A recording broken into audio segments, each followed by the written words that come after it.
Assalamualaikum warahmatullahi wabarakatuh. Oke, ketemu lagi dengan Guru Hebat. Kali ini Guru Hebat akan membahas yang namanya gelombang. Pada pertemuan gelombang ini kita akan membahas dari pengertian gelombang, macam-macam gelombang, sampai kita menghitung banyaknya gelombang hingga kita menghitung yang namanya cepat rambat gelombang. Yang akan saya jelaskan yang pertama adalah pengertian gelombang. Nah, apa itu pengertian gelombang?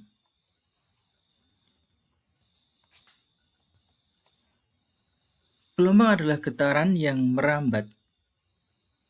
Seperti yang kita jelaskan di sebelumnya, getaran itu adalah gerakan bolak-balik. Nah, gerakan bolak-balik itu ketika dia merambat, dia akan membentuk yang namanya suatu gelombang. Nah, dalam perambatan gelombang, yang merambat hanyalah getarannya saja, sedangkan medium atau zat perantaranya tetap. Ketika gelombang merambat, gelombang memindahkan energi. Nah, macam-macam gelombang itu apa saja? Macam-macam gelombang. Yang pertama, kita lihat berdasarkan zat perantara. Yang kedua, berdasarkan arah rambat dan getar. Yang berdasarkan zat perantara dibagi dua. Yang pertama adalah gelombang mekanik. Yang kedua adalah gelombang elektromagnetik. Nah, gelombang mekanik itu yang seperti apa? Gelombang mekanik itu gelombang yang ketika merambat, dia memerlukan zat perantara.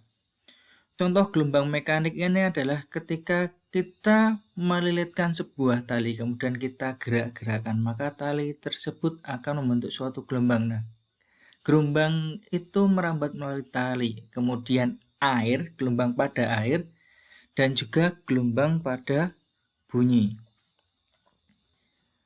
Nah, ketika gelombang mekanik itu memerlukan zat perantara, maka untuk gelombang yang kedua adalah elektromagnetik, jelas di sini tidak memerlukan zat perantara.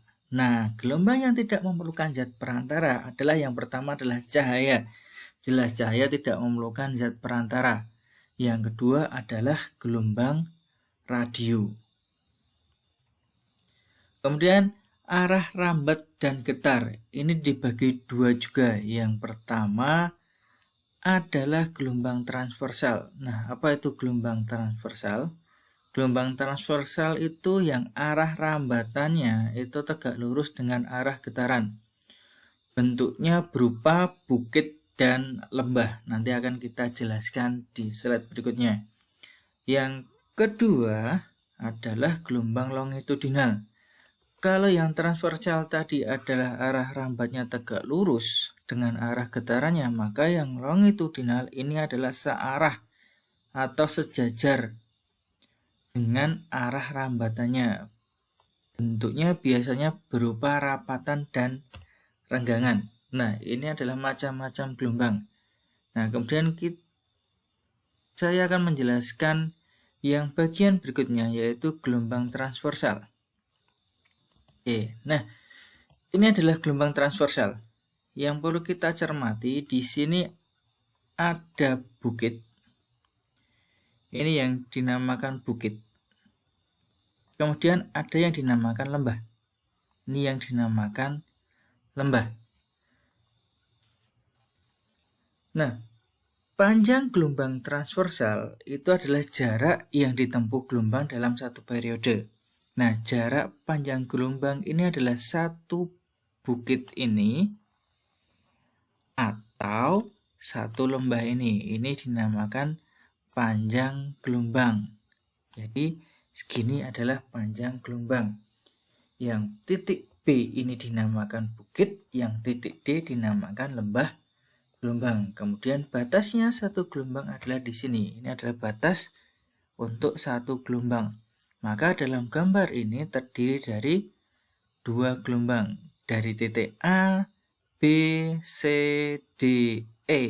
Ini adalah satu gelombang. E, F, G, H, I. Ini adalah dua gelombang. Kalau hanya A sampai C, ini adanya terdapat setengah gelombang saja. Di sini setengah gelombang saja. Kemudian untuk A sampai D ini hanya 3/4 gelombang saja, 3/4 gelombang A sampai D. Nah, ini untuk satu gelombang A sampai E, satu bukit dan satu lembah. Nah, bagaimana dengan jarak antara B besar sampai B kecil? Nah, yang perlu kita cermati, yang ketika kita membahas yang namanya getaran, itu ada yang namanya amplitudo atau simpangan terjauh dari titik setimbang. Nah, simpangan terjauhnya ini adalah B kecil sampai B besar. Ini atau D kecil sampai D besar. Ini adalah simpangan terjauhnya. Maka itu yang dinamakan amplitudo gelombang. Ya, itu pengertian tentang gelombang transversal yang terdiri dari satu gelombang itu adalah satu bukit dan satu lembah, atau yang biasanya panjang gelombang itu disimbolkan dengan lambda. Ini dinamakan panjang gelombang. Nah, kalau untuk gelombang berikutnya yaitu tentang gelombang longitudinal. Kalau kita cermati di gambar, nah, gelombang longitudinal itu biasanya berupa rapatan dan renggangan. Ketika kita cermati arah rambatnya ke sana, maka untuk gelombang longitudinal ini untuk membedakan panjang satu gelombang itu dilihat dari kerapatan. Ya, ini kerapatan dan renggangan. Ini yang namanya renggangan. Nah, untuk satu gelombang sendiri ini ada satu rapatan dan satu renggangan, atau satu renggangan dan satu rapatan. Kalau kita cermati di sini adalah setengah dari renggangan, ya, dan ini juga setengah dari renggangan. Maka ini kita hitung satu renggangan, dan di sini adalah satu rapatan. Maka di sini adalah satu gelombang sendiri. Nah, yang dinamakan satu gelombang ini juga bisa dinamakan seperti ini: satu renggangan dan satu rapatan. Ini untuk gelombang longitudinal. Oke, untuk berikutnya tentang periode, frekuensi, dan cepat rambat gelombang. Nah, bagaimana kita bisa menentukan periode, frekuensi, dan cepat rambat gelombang? Cepat rambat gelombang itu sendiri adalah jarak yang ditempuh oleh gelombang dalam waktu 1 sekon. Nah, hubungannya apa ketika kita melihat periode, frekuensi, dan cepat rambat gelombang? Yang pernah kita bahas sebelumnya tentang periode dan frekuensi sudah dibahas di bab getaran. Sama saja di sini dikembalikan lagi di bab gelombang dengan rumus yang sama. Hanya saja untuk cepat rambat atau biasanya disimbolkan dengan V, itu biasanya dirumuskan dengan V sama dengan lambda kali dengan F. V sendiri adalah cepat rambat gelombang. Lambda adalah panjang satu gelombang atau panjang gelombang, biasanya satuannya adalah meter. Kemudian F-nya adalah periode. Karena F itu sama dengan 1/T atau 1/periode, ya, maka V bisa juga dikatakan V sama dengan lambda per P. Dengan keterangannya tadi, V-nya adalah cepat rambat gelombang atau satuannya adalah meter per sekon. Kemudian untuk lambdanya adalah panjang gelombang, satuannya meter. Kemudian F-nya adalah frekuensi, satuannya hertz. Dan T adalah periode gelombang, satuannya adalah sekon. Oke, untuk memahami lebih lanjut tentang periode, frekuensi, dan cepat rambat gelombang, kita lihat contoh soal berikut. Ya, kita lihat contoh soalnya. Nah, sebuah sumber getaran mengalami 100 getaran dalam 2,5 detik. Getaran tersebut dirambatkan pada sebuah tali yang panjangnya 90 cm, sehingga terbentuk 3 bukit dan 3 lembah. Nah, tentukan di sini yang pertama adalah panjang gelombang tali, yang kedua frekuensi gelombang tali, Yang ketiga, cepat rambat gelombang. Perlu kita lihat di sini ada 3 bukit ya, dan ada 3 lembah. Otomatis ketika 3 bukit dan 3 lembah, panjang tali yang 90 cm ini dia akan membentuk 3 gelombang. Yang perlu kita lihat juga di sini yang diketahui apa saja di sini. Yang diketahui di sini yang pertama adalah getarannya. Jumlah getarannya adalah 100 atau N-nya 100. Kemudian dia berdetak selama 2,5 detik atau T-nya adalah 2,5 detik. Kemudian panjang tali 90 cm ini tadi adalah 3 gelombang. Maka 3 gelombang adalah 90 cm. Ketika kita jadikan meter, maka menjadi 0,9 meter. Yang ditanyakan yang pertama adalah panjang gelombang tali atau lambdanya. Yang kedua adalah frekuensinya. Yang ketiga cepat rambat gelombangnya. Nah, yang kita lihat yang pertama ketika ditanyakan lambda, di sini terjadi 3 lambda atau 3 gelombang dengan panjangnya 0,9 meter. Ya, maka 0,9 meter ini berapa? Untuk satu lambdanya atau satu gelombangnya berapa? Maka lambda sama dengan 0,9 dibagi dengan 3. Hasilnya adalah 0,3. Oke, kita ulang agar lebih jelas. Oke, yang pertama yang ditanyakan adalah lambda. Karena ini terjadi 3 lambda, ini ada 3 lambda dengan panjangnya adalah 0,9 meter, maka untuk lambda sendiri itu bisa dilihat dari 0,9 dibagi 3. Ya, karena di sini 3 lambda, maka 0,9 dibagi 3. Hasilnya adalah 0,3 lambda. Untuk F-nya sendiri yang pernah kita pelajari, frekuensinya itu bisa dicari melalui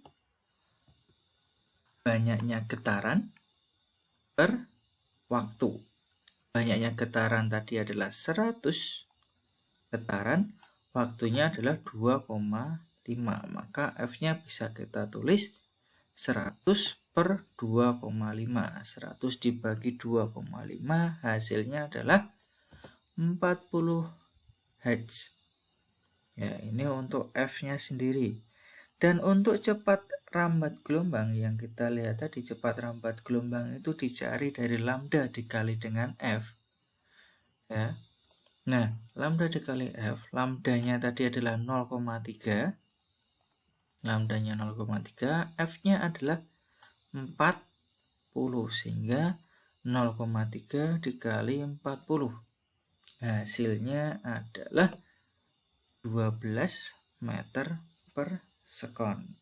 Itu untuk mencari cepat rambat gelombang. Nah, ini contoh soal yang pertama. Oke, ya, kita lanjut untuk contoh soal yang kedua. Oke, kita masuk contoh soal yang kedua. Nah, kita lihat data dari gambar.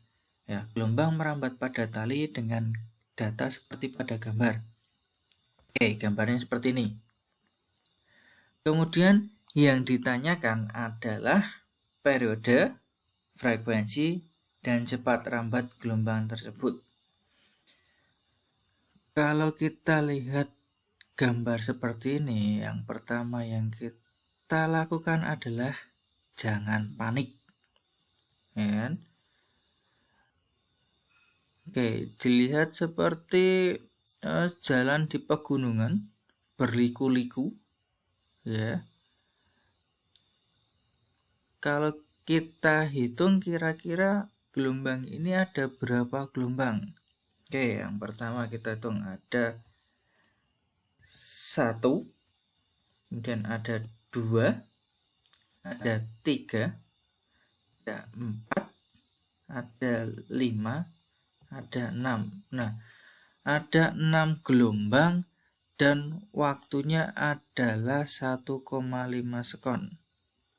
Oke, kemudian 90 cm ini dia di berapa gelombang? Kalau kita lihat di sini ada setengah dari lembah. Ya, maka ketika setengah dari lembah, satu gelombangnya nanti juga setengah dari lembah. Maka ini adalah satu gelombang, ada 2 gelombang, ada 3 gelombang. Oke, sama seperti yang tadi. Maka 90 cm atau 0,9 meter ini membentuk 3 gelombang. 3 gelombang untuk 0,9 meter, maka lambdanya tadi adalah 0,3 meter. Oke, biar tidak bingung kita tuliskan di sini. Ya, N-nya ada 6. Ya kan? Kemudian tadi T-nya ada 1,5. Kemudian panjang gelombangnya 3 gelombang 0,9 meter, sehingga satu gelombangnya adalah 0,3 meter.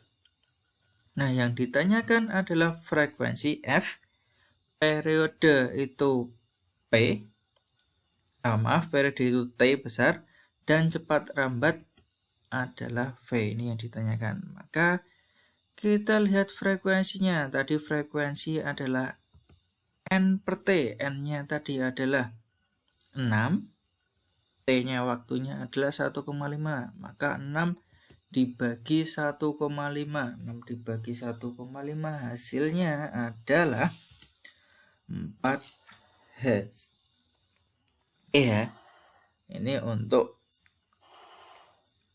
frekuensi. Nah, periodenya gimana? Periodenya tinggal kita beli aja. Kalau F itu N per T, kalau periode itu T per N. Ya kan? Nah, selain T per N, bisa juga untuk periode itu bisa ditulis bahwa 1 per F. Ya kan? 1 per F, lebih cepatnya seperti ini, 1 per F. F-nya tadi ketemu 4 Hz. 4, F-nya ketemu 4, maka T-nya itu 1. Oke, sama dengan dulu ya, 1 dibagi dengan 4. Maka 1 bagi 4 kita desimalkan adalah 0,25. Oke, kalau kita cermati, kita kembalikan di T per N.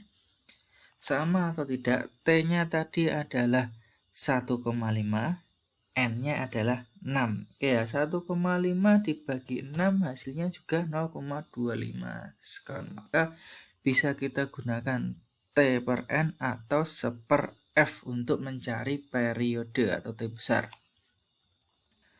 Nah, yang terakhir adalah cepat rambat gelombangnya sendiri. Nah, cepat rambat gelombangnya tadi bisa kita masukkan 2 rumus. Yang pertama bisa kita lambda, V sama dengan lambda kali F, atau V sama dengan lambda dibagi dengan T besar, atau lambda dibagi dengan periode atau gelombang, panjang gelombang dibagi dengan periode. Nah, kita tuliskan yang sama seperti tadi aja, yaitu lambda dikali dengan F. Lambdanya tadi adalah 0,3 dikali dengan 4. Kalau yang sebelumnya tadi 0,3 dikali 40, kalau yang ini 0,3 dikali 4, maka komanya tinggal kita geser aja. Maka hasilnya adalah 1,2 meter per sekon. Oke, gampang sekali ya untuk soal-soal berkaitan dengan frekuensi, cepat rambat gelombang, periode gelombangnya, dan kita menghitung dengan panjang gelombangnya sendiri. Yaitu untuk contoh-contoh soal. Nah, untuk soalnya sendiri bisa kalian pelajari untuk latihan soal. Biar adik-adik yang ada di rumah juga bisa melanjutkan atau lebih paham tentang latihan soal. Nah, yang pertama ini perhatikan gambar berikut. Yang ditanyakan adalah cepat gelombang tersebut. Oke, yang kedua, Ini ada soal bentuk cerita. Sebuah tali dengan panjang 8 meter digerakkan naik turun untuk salah satu ujungnya untuk membentuk 2 bukit dan 2 lembah dengan waktu 4 sekon. Nah, yang ditanyakan adalah periode dan cepat rambat gelombang. Oke, ini bisa di pause kemudian bisa dikerjakan untuk latihan soal. Yang berikutnya ada gambar lagi. Yang di sini yang ditanyakan adalah periode, amplitudo, dan panjang gelombang. Kayak tadi amplitudo yang kita jelaskan ya, amplitudo itu simpangan terjauh, bisa dari ke ujung bukit atau ke dasar lembah. Kemudian soal berikutnya di sini ada 2 gabus yang berada di atas permukaan laut, ya kan? Kemudian terkena gelombang laut sehingga dia gabusnya naik turun. Nah, ketika gabus naik turun itu diperlukan gabus 1 ke gabus kedua itu setengah menit. Ya, kita bisa dicermati sendiri di situ setengah menit itu benar, setengah menit itu berapa gelombang sendiri. Oke, mungkin cukup ini dulu yang bisa saya sampaikan. Jangan lupa untuk like and subscribe untuk materi ini. Oke, thank you and bye bye dah.